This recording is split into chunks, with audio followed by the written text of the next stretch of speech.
On me pose rarement cette question en fait, donc je suis ravie d'avoir l'opportunité de répondre à cette question. Je viens du Nigeria. Je viens du Nigeria et en particulier du Biafra, la région du Biafra, que mes parents ont choisi de quitter après la guerre pour arriver en France. J'ai grandi en France, dans la Sarthe, où je suis arrivée à l'âge de 1 an. C'est là que j'ai passé la majorité de mon enfance, jusqu'à ma classe prépa. Ensuite, je suis partie faire mes études à Bordeaux. Je crois que vraiment mes ambitions, quand j'avais 20 ans, elles se résumaient autour de l'international. Je crois que j'ai été vraiment beaucoup influencée par la culture américaine. J'ai dû regarder beaucoup de séries américaines, écouter beaucoup de musique. Et pour moi, à 20 ans, mes ambitions, c'était comment est-ce que je pouvais aller depuis là où j'étais jusqu'à très loin, et jusqu'aux États-Unis. J'ai très vite réalisé en fait cette ambition-là, puisque même l'été de mes 20 ans, je suis partie, j'ai eu l'opportunité de partir 3 mois aux États-Unis. Ça a été une expérience incroyable, hyper marquante pour moi, pour toute ma vie. Et en fait, au final, j'ai passé une dizaine d'années aux États-Unis. C'était dur. C'était assez dur. C'était assez dur, surtout que je ne l'avais pas vraiment vu venir. J'avais l'impression de m'être très bien préparée. Au moment où j'ai eu mon premier enfant, mon fils, j'étais en cabinet de conseil. Je travaillais chez Accenture à Paris. J'adorais mon job. Je me donnais à 200%. Et vraiment, je ne voyais pas en quoi l'arrivée de ce premier enfant allait changer quelque chose. Tout marchait très bien pour moi. Je savais qu'il fallait que je m'organise. J'avais une manager qui parlait beaucoup de son organisation à elle. Alors, elle avait 2 nounous. C'est quelque chose qui m'avait vraiment marqué à l'époque. Elle avait la nounou de jour, la nounou de nuit. Et je m'étais dit, j'espère ne jamais arriver à ce besoin-là, mais clairement, je savais qu'il fallait que je sois vraiment hyper organisée sur la partie accompagnement des enfants, école et logistique, etc. Et j'ai vraiment pris ce sujet-là hyper au sérieux. J'ai eu l'impression d'avoir très bien organisé tout ça. Et j'avais aucun problème à reprendre mon ordi le soir, quand mon fils était couché, pour continuer ma journée de travail.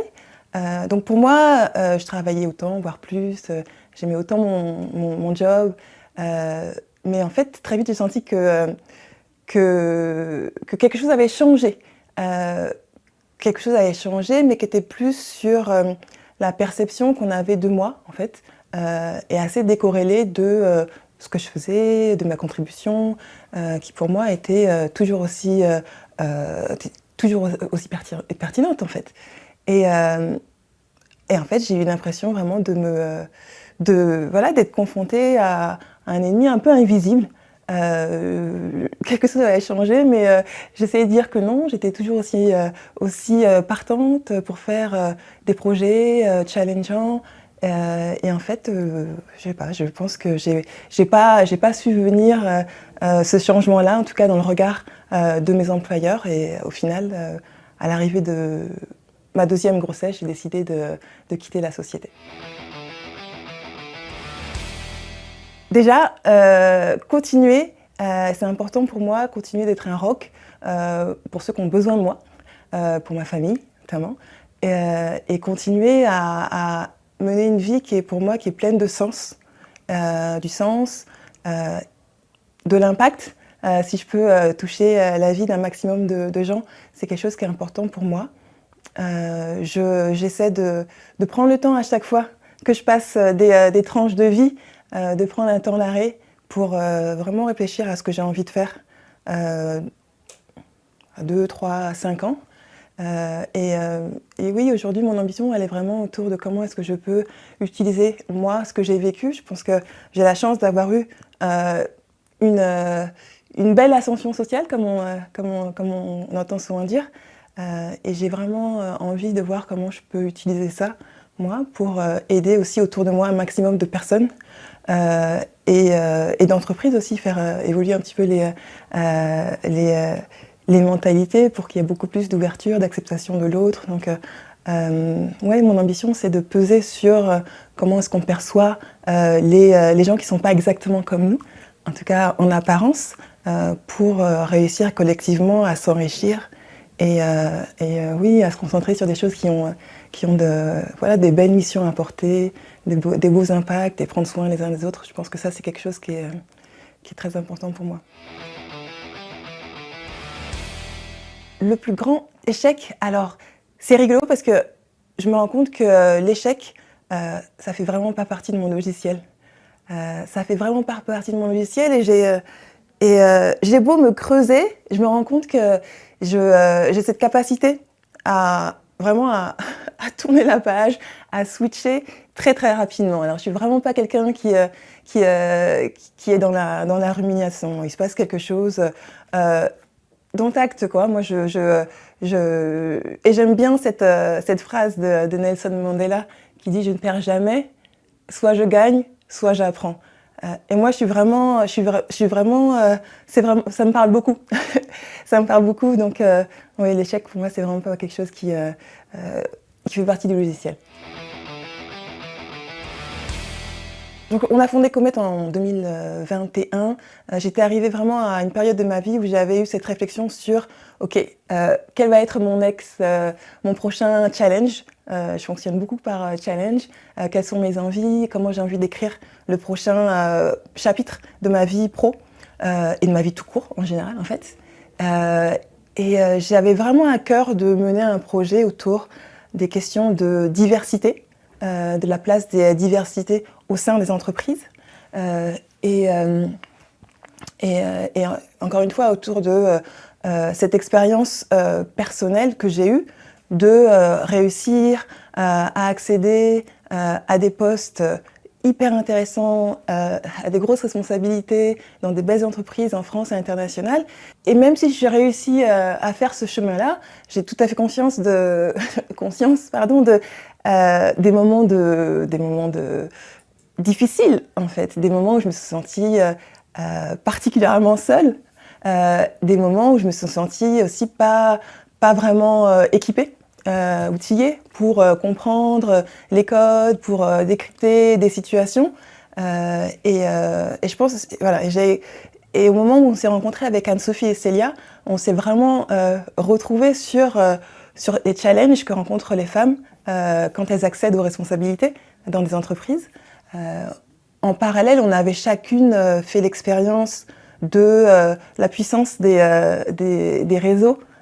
Donc, on vivait toutes les trois à cette époque où on s'est rencontrés à New York.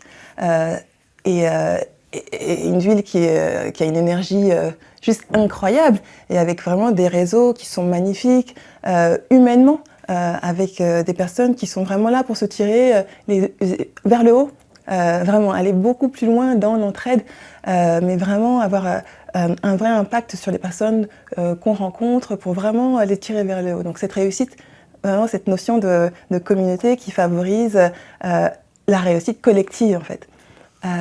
Donc le projet Comet, il est vraiment né comme ça et quand on est rentré, quand on a commencé à travailler le projet depuis New York, ça c'était en 2020, on a dû adapter avec la pandémie et on est rentré à Paris toutes les trois quasiment en même temps et on a lancé le projet au départ sur un petit groupe de personnes depuis la France.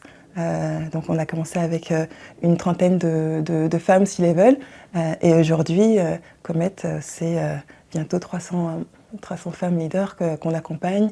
Je pourrais en dire un peu plus sur ce qu'on fait Comet, mais le projet il est vraiment né de cette rencontre et de cette envie de créer un espace pour accompagner les femmes aux responsabilités parce que je pense qu'il est évident pour tout le monde que la place des femmes sur les instances de décision et d'influence aujourd'hui, elle est quand même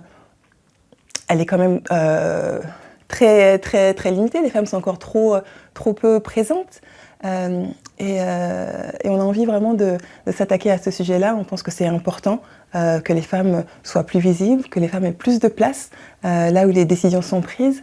Et avec Comet, on a vraiment envie d'apporter quelque chose sur ce sujet qui pourrait vraiment en tout cas qui est important pour nous et qui, je pense, est important pour, pour bien plus que nous, en fait. Je pense que c'est vraiment un modèle de société qu'on veut voir évoluer. C'est aussi un modèle de leadership qu'on veut voir changer. On veut voir changer les représentations qu'on se fait depuis le plus jeune âge sur qu'est-ce que c'est qu'un leader, qu'est-ce que c'est qu'une femme leader, qu'est-ce qu'on attend d'un leader, qu'est-ce qu'on devrait attendre d'un leader. Donc toute cette question-là, vraiment, pour nous, c'est vraiment des sujets qui sont essentiels, qu'il faut revisiter. Et avec Comet, on est ravis de participer à ce combat-là, ou en tout cas à cette conversation-là. C'est vrai que les entreprises s'engagent de plus en plus et c'est vraiment une très très bonne chose. Je suis vraiment ravie de voir que beaucoup d'entreprises de toute taille prennent ce sujet-là au sérieux. Mais je crois qu'il y a un point sur lequel on se trompe un petit peu. Je crois qu'effectivement sur la capacité de s'enrichir des regards différents, souvent on se dit que ça va, on le prend un peu comme quelque chose d'évident, alors que pour moi c'est vraiment de l'ordre d'une compétence. Cette capacité à interagir avec d'autres personnes qui ont un autre regard, cette capacité en fait à le reconnaître, à le voir, à l'entendre, en fait, c'est quelque chose qui n'est pas simple pour la plupart des gens, en fait. Je pense que pour moi, c'est peut-être quelque chose qui est devenu plus systématique, plus habituel, parce qu'en fait, ma vie d'expatrié, ma vie aussi d'immigré a fait que j'ai été habituée à naviguer entre différents mondes en permanence. Donc pour moi, je le traiterais beaucoup plus comme une compétence à développer. Et en fait, je vois très peu d'action en fait en ce sens. En fait, je vois très peu de reconnaissance en fait de cette nécessité de former, même de sensibiliser sur ce sujet-là. Donc au sein de Comet, c'est quelque chose qu'on développe parce que justement, on permet à des personnes de développer leur écoute active et de prendre conscience en fait des écarts de regard. Mais ça se travaille et je pense qu'il faut commencer par reconnaître que c'est vraiment quelque chose qui vient pas naturellement en fait. Et c'est ok, c'est tout à fait normal, mais mettre en place des actions derrière pour sensibiliser et pour former sur ce sujet-là, je pense que ça nous aiderait beaucoup à avancer. Comet, c'est une communauté de femmes leaders. Et avec Comet, on a vraiment pour ambition d'accompagner les femmes qui sont sur des postes à responsabilité dans toutes les entreprises, que ce soit de la start-up jusqu'à la grande entreprise dans l'industrie ou je ne sais quoi. Donc vraiment, l'idée de créer une communauté multisectorielle de femmes, donc il y a avoir une vraie notion de s'enrichir de la diversité. Pour créer une communauté forte avec des femmes qui sont sur des gros enjeux et qui aujourd'hui n'ont pas vraiment d'espace pour échanger, pour se rencontrer et pour apprendre les unes des autres. Donc concrètement, nous, avec Comet, ce qu'on fait, c'est qu'on permet à ces femmes de se constituer ce qu'on appelle un board personnel. Donc c'est vraiment l'idée de Personal Board of Advisors. Et en deux mots, qu'est-ce que c'est? C'est l'idée de constituer un safe space, un espace restreint où elles vont pouvoir se constituer un réseau d'alliés resserrés, donc un groupe de 8 à 10 femmes qui sont des femmes qui sont donc d'autres entreprises, qui sont sur d'autres fonctions, mais qui vont être confrontées à des problématiques similaires. Donc on leur concocte ce safe space et c'est vraiment le cœur de l'accompagnement qu'on propose au sein de Comet et c'est vraiment ça qui va leur permettre d'apprendre les unes des autres, de s'inspirer les unes des autres, de se soutenir mutuellement. Et ça, c'est vraiment un cercle vertueux qui va les aider à créer de la confiance, les aider à se sentir beaucoup plus légitimes, les aider aussi à passer à l'action de façon beaucoup plus efficace et aussi tout simplement les aider à avoir un espace de prise de recul qui est vraiment indispensable à toute femme qui est sur des postes à responsabilité. Donc c'est le cœur de Comet et Et pour nous, ce qui est vraiment important, c'est dans l'ADN de Comet, c'est des valeurs fortes et sans quoi Comet ne pourrait pas fonctionner. Donc ces valeurs, c'est vraiment l'authenticité. Créer cet espace où on va vraiment pouvoir tomber les masques, avoir cette vulnérabilité qui permet de poser des questions, de partager ses doutes, d'aller chercher des autres approches pour apprendre. Cette authenticité est à la base de Comet. Le collectif, c'est une valeur hyper importante pour Comet. Pour nous, vraiment, la réussite, elle est là quand elle est vraiment collective. Donc, j'adore cette idée de se dire que quand je réussis, quand tout le monde réussit. Donc ça, c'est vraiment important pour nous. Et l'ambition professionnelle aussi, se réconcilier avec l'ambition. Et nous, chez Comet, on pense que c'est important d'avoir des femmes qui ont des ambitions fortes pour elles, pour transformer la société. Et c'est tout aussi important d'avoir un dispositif autour d'elles pour qu'elles puissent contribuer à leur échelle à changer les représentations du leadership, justement. Je pense que c'est difficile quand on est aux responsabilités de demander ouvertement de l'aide. Faire preuve de vulnérabilité, c'est pas évident. Je pense que c'est pas évident, mais en même temps, je suis convaincue que c'est souvent une preuve d'intelligence et même de courage, en fait, de faire preuve de vulnérabilité justement. Mais il ne faut pas le faire n'importe comment ni n'importe où. Et c'est pour ça que c'est important d'avoir des espaces, quand on parle de safe space, avoir un espace où on sait qu'on peut se montrer vulnérable et qu'il n'y aura pas de conséquences et qu'on va apprendre. Et surtout qu'en fait, le fait de se montrer soi vulnérable, c'est vraiment ça qui va vraiment créer des liens incroyables, des liens très très forts au sein de ce cercle de pairs et c'est la force de ces liens qui vont faire la force de ces boards et les leçons, elles sont souvent très utiles pour tout le monde quand une personne se montre vulnérable. Donc importance d'avoir cette capacité à demander de l'aide. Ça s'apprend, c'est pas facile pour tout le monde. Souvent on a du mal, on n'a pas été éduqué à demander de l'aide. On pense souvent que c'est un signe de faiblesse. Donc important de réussir à avoir un espace où on s'éduque aussi à apprendre à demander de l'aide et on réalise à quel point c'est puissant pour toutes les personnes qui nous entourent. Je pense que ma plus belle réussite, c'est d'avoir réussi à concilier mes ambitions professionnelles et ma vie d'expatriée. J'ai passé beaucoup de temps en expatriation, en plusieurs expatriations. J'ai passé 15 ans en expatriation, donc c'est beaucoup, c'est une grande partie de ma vie, sur des périodes de 4 ans le plus souvent, sur différentes villes, différents continents. Et pour moi, j'aurais très bien pu choisir de mettre mes ambitions entre parenthèses, de me consacrer à d'autres sujets très importants et très nobles.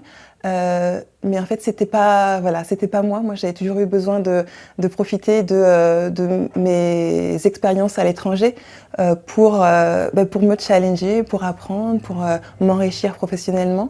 Et je crois que ça, c'est une belle réussite pour moi de me dire que j'ai eu des expériences incroyables que j'aurais jamais imaginé. En fait, à mes 20 ans, j'aurais jamais imaginé que j'allais partir à Washington et travailler dans une organisation internationale. J'aurais jamais imaginé que j'allais partir vivre à Cape Town, en Afrique du Sud, et travailler pour une entreprise sociale incroyable. Donc, j'ai adoré vivre toutes ces expériences et pour moi, c'est vraiment une chance incroyable de pouvoir se réinventer et en intégrant tous les challenges qui sont présents quand on arrive dans un nouvel environnement. Donc, assez contente et assez contente de ce que j'ai réussi à construire. C'est rigolo parce que je crois que le meilleur conseil qu'on m'ait donné, c'est un de mes managers que j'aimais pas trop en fait.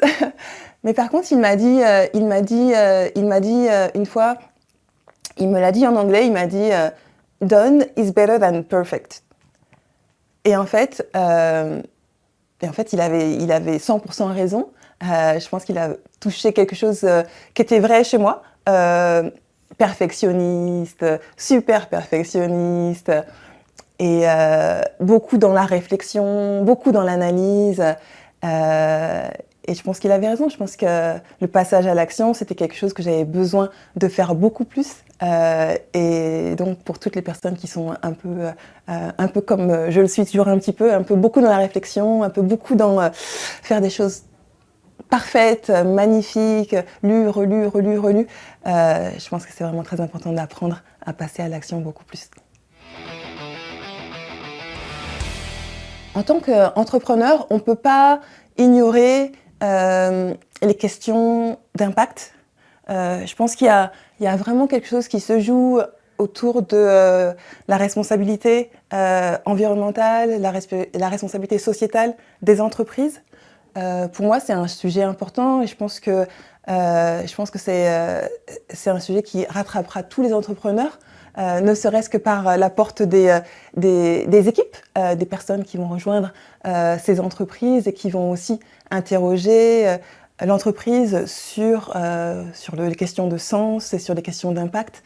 Donc, je pense qu'il faut pas sous-estimer en fait l'importance de ce sujet-là. C'est peut-être un petit peu moins dans le hype que des sujets comme l'AI qui forcément vont nous impacter énormément et que je regarde beaucoup avec beaucoup d'intérêt. Mais je crois que les sujets d'impact sont des sujets qu'il faut regarder aussi avec beaucoup d'intention et d'anticipation. Le premier conseil, be kind to yourself. Donc vraiment, soyez indulgente envers vous-même. Ça, c'est quelque chose qu'on ne se dit pas assez. Et c'est quelque chose que moi, je dis tout le temps aux femmes que je rencontre. Soyez indulgente envers vous-même. Mais je crois que c'est quelque chose qu'il faut qu'on se répète presque tous les jours, en fait. Je crois qu'on est très, très exigeante envers nous-mêmes. Et on ne réalise pas l'étendue de ce qu'on porte. Souvent, c'est vraiment énorme. Donc, je crois que ça, c'est un premier conseil que je donnerais. Un autre conseil, ce serait accepter de vous tromper. Vraiment, ce serait cette notion de embrace failure, quoi. C'est pas grave de se tromper. Et donc là, je parlerai peut-être aussi un peu à toutes les bonnes élèves qui sont persuadées qu'il faut toujours avoir tout bon et qui ont beaucoup de mal à accepter quand c'est pas forcément le cas. C'est pas grave de se tromper, c'est pas grave. Le plus important pour moi, c'est vraiment d'y aller. Moi-même, j'ai mis du temps à comprendre, passer à l'action beaucoup plus vite, beaucoup plus tôt. Donc, et ça, c'est possible quand on réussit à faire la paix avec la notion d'échouer. Échouer, c'est juste sur le chemin, en fait. Donc, ça, pour moi, c'est quelque chose qui est vraiment crucial à entendre. Et puis, le troisième conseil, ce serait vraiment entourez-vous. Entourez-vous, faites-vous aider. Faites-vous accompagner, ayez un maximum de personnes autour de vous pour échanger, pour vous soutenir, pour vous conseiller. Et c'est pas juste avoir des personnes, c'est dédier en fait du temps. Ça fait partie des priorités en fait. Et si ça fait partie des priorités, ça veut dire que voilà, dans l'agenda de n'importe quel entrepreneur, il y a des temps qui sont importants en fait, qui sont consacrés à ces moments-là, puisque c'est les moments qui vont nous aider à faire des grands pas en avant. Et si on les prend pas ces moments-là, on risque de rester un petit peu coincé finalement dans des choses qui sont importantes aussi, mais on risque de perdre de vue des choses un peu plus importantes. Donc ce serait le troisième conseil à donner. C'est vrai que moi j'avais des parents qui me disaient beaucoup de ne compter sur personne d'autre que moi-même. Donc ça, c'est vraiment comme ça que j'ai été élevée. Et ça, moi, je l'ai compris comme débrouille-toi toute seule, en fait.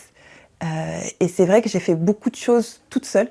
J'ai tracé ma route, j'ai demandé d'aide à personne. Ça a fonctionné jusqu'à un certain point, en fait, mais à un certain coût aussi. Donc je pense